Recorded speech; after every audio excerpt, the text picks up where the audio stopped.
What's going on, Paisanos? V here, and this is my fourth attempt at doing this video. And actually, I just want to show you guys something before I show you guys my deck profile. I'm actually in my store. Oh no, there we go.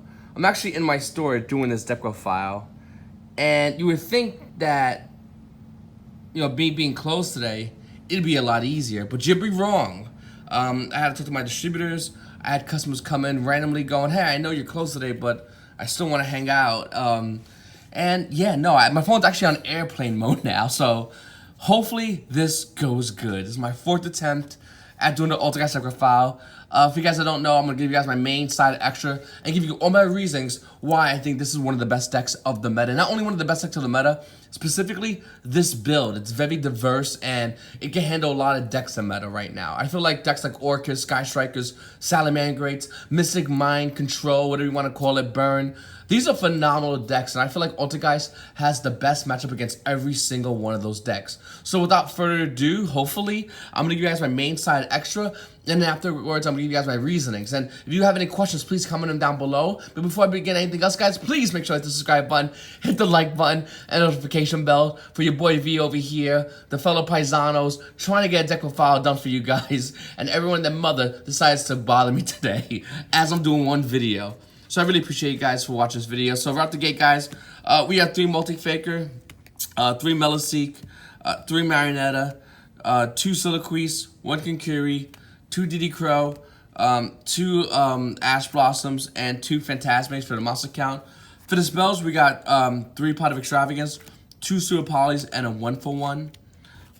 For the traps, we got 2 Manifestation, 2 Crackdown, 2 Personal Spoofings, 2 Heavy Storm Dusters, 2 Protocol, 3 Evenly Matched, and 3 Infinite Permanents. Now, for the extra deck, we have 3 Hextia, 3 Linkribo, Borlord Borsal Dragon, Phoenix and Unicorn, 2 Starring Venoms, 2 Violet Chimera, and 1 Mud Dragon of the Swamp. For our side deck, we have, hold on one second.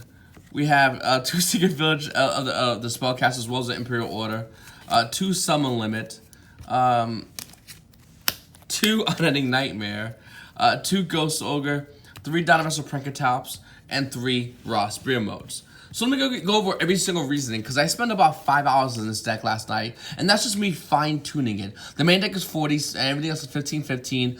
It's an exact number how I want my ALTERGEIST decks to be. I hate when it's over 42. I hate when it's 44. I really do like when my ALTERGEIST is a 40-card deck, because that is the most consistent version of the deck, and you want to have that when you're playing ALTERGEIST.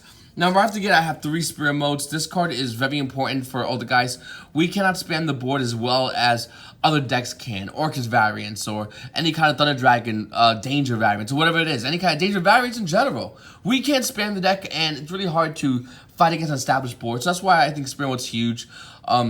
Crusader Guard Dragon is still a phenomenal deck. You got Pendulums as well, and those decks easily just have a hard time dealing with a Spear Mode. They have to make a small board, which we want ideally, or we go into Spear Mode and then they just have even more rough of a time because everything they worked hard for doing is gone with 1 card. Then we have 3 Dynamaster Prankatops. Now, I know some ALTERGEIST decks are decided to play cards like Inspect the Border. I'm not a big fan of Inspect the Border. I don't think that card's good enough as against cards like Dynamaster Prankatops, which I think is infinitely better. I really do like this card a lot more because, when you play Inspect the Border, you special, you smack over, and then you pop. Also, for any kind of problematic cards, Border just gets rid of it. Any kind of 1-card problematic cards, besides Mystic Mind, which I'll get to in a second, this card, for the most part, is really good at getting over it.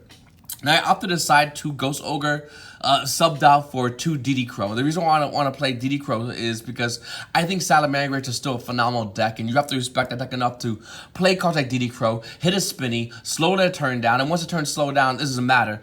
That's all you're trying to do with ALTERGEIST when you play certain cards. You want to slow them down to control the board, and I feel like cards like Diddy Crow are way better than doing that than Ghost Ogre Snow Rabbit. Also, even though I would still sub out the Diddy Crows for Ogre and Snow Rabbit, I still think also Diddy Crow hitting Kagari is pretty huge. Diddy Crow hitting a Engage is pretty huge.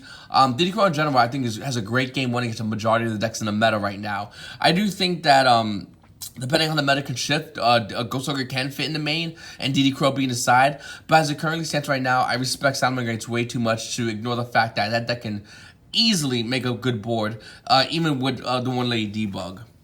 Now, of course, we have 2 Unending Nightmare, and you're going to say, V, what is this card about? Well, to be honest with you, I think Mystic Mind Control, Mystic Mind .deck, Mystic Mind Burn is a real deck. I actually spent a good majority of my time last night working on my deck list, fine-tuning it, and I opted to put in 2 Unending Nightmares. The reason why is because when you play against Mystic Mind Chain Burn, once you get rid of the Mystic Minds, the field spell, you're playing against a really crappy Chain Burn. And going to ALTERGEIST Hextia and making an ALTERGEIST control board after having an Unending Nightmare to get rid of the Mystic Mind field spell, it's just a win, to be honest with you. And I think that's what it really matters if you're looking to play ALTERGEIST.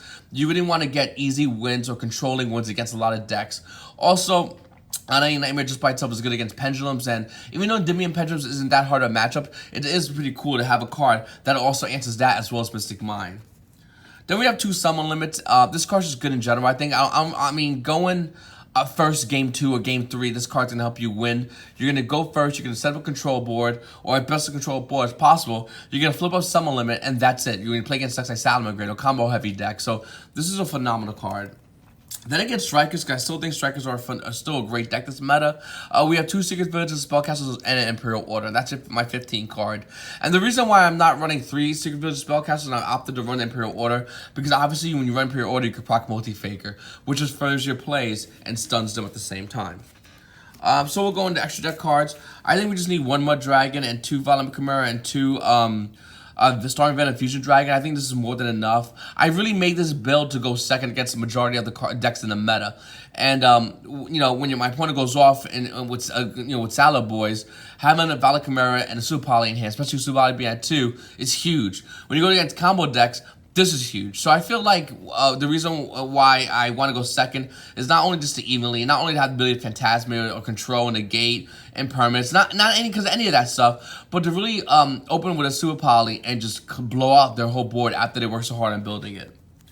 Phoenix and Unicorn is also a card that I decided to put in as well, and the reason why is because when you play against Mystic Mind Control, they're going to bring out Ojama tokens, and most decks, especially this deck, if you don't have these cards, have a really tough time getting rid of Ojama tokens. Well, when you have Nightmare and Phoenix, it helps a lot getting rid of those Ojama tokens. And then we have Borlow and Borsor Dragon, which I think is staples at this point. You can take out a Borlow Dragon and put another Boros Sword in. You really don't need Borlow. I feel like the only time we ever need a Borlow was against like Thunder Dragon variants. To be honest with you, you have a second Boros Sword, you can just put that in there, Mr. Moneybags. But then you're playing an ALTERGEIST, so you probably have a couple of bucks in your pocket if you play the exact build, the full build. The reason I'm still keeping them Borlow right now is mostly against Dragon variants, which I'm not sure if they're going to be around. They're not going to be around anymore. I'm going to put this into another Boros Sword. Then we got 3 Link Creepo and 3 Hextia. Now, some Yu-Gi-Oh players will go, well, V, wait a minute. Why only 3 Hextia? Why not run Kidolga or Prime Banshee? Well, to be honest, I think those cards are terrible. I don't want to run subpar cards in my ALTERGEIST deck, my extra deck. I don't think that's worth it. And to be honest with you, with cards like Crackdown, we just don't need to run those cards anymore. If it wasn't for Crackdown, maybe we could talk about running other cards. But being the fact that that card's a card in the game, and the fact that this deck can play 2 to even 3 Crackdowns, I don't think we need to run that anymore whatsoever. So we'll go right into the main deck. I run 1-for-1 because you run a lot of hand traps, and 1-for-1 helps us get Meloseek. I feel like at times with ALTERGEIST, if you don't open any ALTERGEIST monsters, you're in a world of hurt. If you open Meloseek, you're in a world of options. That's what I feel like when I play ALTERGEIST, and I feel like with 1-for-1, being at 1, being a playable card in this deck, you get rid of a dead hand trap or hand trap that's not being used to go into a Meloseek to start maintaining game state as early as possible. We run 2 Super Polys because Konami allows us to, and thank you for that because this is a great card. I think a lot of Yu-Gi-Oh players might start maining this, some might start siding this, but I feel like with ALTERGEIST, you're looking to play against combo heavy decks, this card's great. You're looking to play against Salamangreats, this card's great. For the dead matchups this card's not good against, you can still cycle it out with cards like Phantasma. You can still just set it for the most part as a bluff. I still think it's strong enough to be in the main deck. Like I said, we're not good against combo heavy decks when they go off game 1, but cards like Super Poly can help facilitate that. And then you can turn that Super Poly into a big board just by activating 1 card. And of course, we have Pot of Extravagance. Another thing I want to mention also, Super Poly during standby, Extravagance starts in main phase 1. So that'll help you out as well if anyone wants to know little hidden tech there. And that will be able to help you out a lot. But yeah, Pot of Extravagance at 3 of is definitely huge for this deck. Some players are asking, well, V, I don't got Pot of Extravagance. What do I do? Well, to be honest with you, there's a whole different build of ALTERGEIST, and I might show it on my channel as well, that you can just run 2 Desires and 2 Duality. The build changes drastically if that is the case, and maybe I'll do a video of that in my channel. That is also a competitive ALTERGEIST build. You can still run that if you don't have the money to buy Extravagances. Unfortunately, their price has increased in value, so you players might be opting not to run Extravagance and run 2 Duality and run 2 Desires, and they can do that. And like I said, I'll have a video for that possibly in my channel. Comment down below if you want to see that video. For the hand traps, we made everything 2 ofs. Now, besides Phantasm, let me just talk about Ash Blossoms and DD Crow. And the reason why I decided not to bump this to 3 each, making it deck 42. 1, consistency. 2, everyone's going to be running Call by the Grave. It's probably one of the most ran cards in the meta right now. And I think it's continue to be one of the most ran cards in the meta. I think a lot of you players know that hand traps are still relatively strong when you Call by the Grave cards like Ash Blossom or DD Crow. Well, that slows down the game state, and that's what the Yu-Gi-Oh players want. They want it slowed enough so they could get, for that moment, so they can continue on their play. So that's why I decided to run 2 Ash and 2 DD Crow. I don't think, especially in this build, I want to run 3 ofs. As far as Phantasmes, this is a trickier card. I'm gonna put it over here to the side. We'll talk about this in 2 seconds. The other guy's deck, the main deck is pretty much the same thing as far as the main deck. Now, obviously, with Infinite Permanents, let's just talk about it real quickly. Infinite Permanents and Immunity Match heavily conflict with Phantasmes, as well as Multi-Faker. Okay, I'll be the first to say that. But what I want to also say is, it's rare that your Infinite Permanents will conflict as with Phantasme as you would think, because you really want to use Infinite Permanents to stop the opening plays.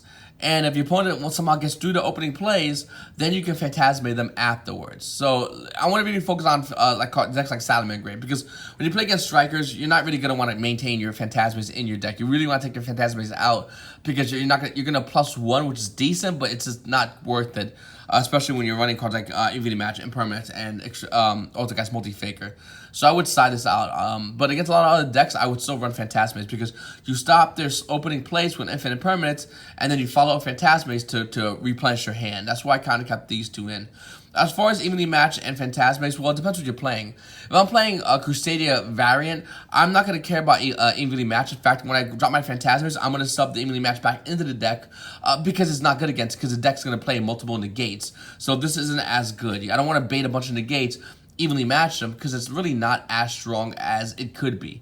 And that's why I would do it this way.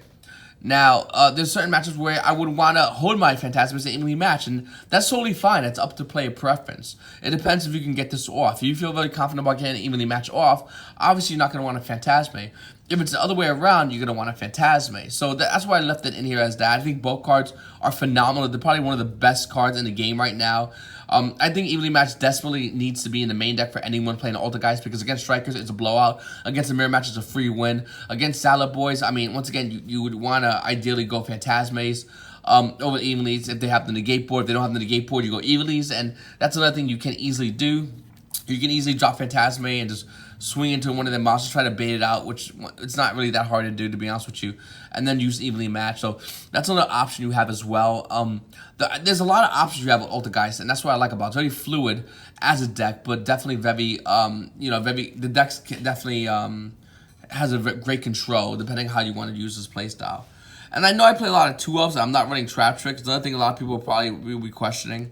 Like I'll run 2 Heavy Storm Dusters, 2 Crackdown, and 2 Manifestation. Technically, Impermanence and evenly matched. I'm not running Trap Trick. Well, to be honest with you, I don't have room for Trap Trick in this deck. I felt like all these traps are heavily important. Being the fact that we're running Phantasmes, we go on personal spoofing at 2, by the way. We can get away with this ratio. If we open a second personal spoofing and we have one in hand, Phantasme will get rid of it. So it kind of helps out big time with that. As far as Manifestation, a lot of Yu-Gi-Oh players are opting to play 2 Protocol, 1 Manifestation, 2 Manifestation, 1 Protocol. That's incorrect. These cards are phenomenal. If you open with a Marionetta or with any one of these, you search the other one out, and your board is just that much more better. I don't understand why Yu-Gi-Oh players are deciding to take out Manifestation out. It's a phenomenal card. I really want to take this out. I think this ratio is, in my opinion, the best ratio. And then we're running 2 Heavy Storm Dusters because game 1 we want to have answers for Mystic Mind deck. Besides evenly match, which is phenomenal against that deck, you still want to follow up with a Heavy Storm Duster. You want to evenly match your opponent, do your full combo, and then you want to set your Heavy Storm Duster so if they try to end phase set a card, you blow them out, puts them back yet another turn, and that's why I think this is great. Also good against Strikers, also great against Salamangreat, just overall good card, good against a mirror match. Heavy Storm Duster is definitely a card that I recommend if you are looking to play ALTERGEIST. And the last 2 cards is 2 Crackdown. The reason why I didn't put 3 Crack instead of put 2 Crack is because opening 2 Crackdowns is not bad, but it's not as good as you would think. I think if you open a bunch of Crackdowns, you're not going to be in a good position. You want to open more ALTERGEIST cards because that is your bread and butter of the deck. Opening ALTERGEIST cards can help you make combos, can help you stun your opponent's board, can help you go into cards like Hextia, can help you go into Borderlord and Boris Sword. And even though Crackdown kind of can help you go into Borderlord, Boris Sword, it's not as good as opening more ALTERGEIST monsters. So that's why I opted to just only play 2 and not a third one. Maybe in the future, if I can find room, I would love to side a 3rd Crackdown in my side deck. And that's only because I would want to play that card against like Strikers ideally. But even that's not that big of a deal, to be honest with you. I think it's decent but not amazing. I think, once again, this is a very specific card for the 3rd one. Opening 2 of these isn't really as good as opening 1 of these. And ALTERGEIST help you can facilitate and control the board state. Anyway, guys, this is my ALTERGEIST deck profile. I really appreciate you guys watching. If you have any questions at all, please make sure to comment down below. I worked really hard on this deck, and I think this is the best build for ALTERGEIST currently, depending on the meta changes or not. But I think this build overall can take out a lot of decks in the meta pretty consistently and has a great track record against them. And if you guys have any questions about certain cards or what cards would you want to put in your deck, or what cards would the reason why I would take other cards out, once again, like I said, comment them down below, hit the subscribe button, hit the notification bell, and definitely give this video a like. I really appreciate you guys watching this video, paisanos, and you guys have a great day.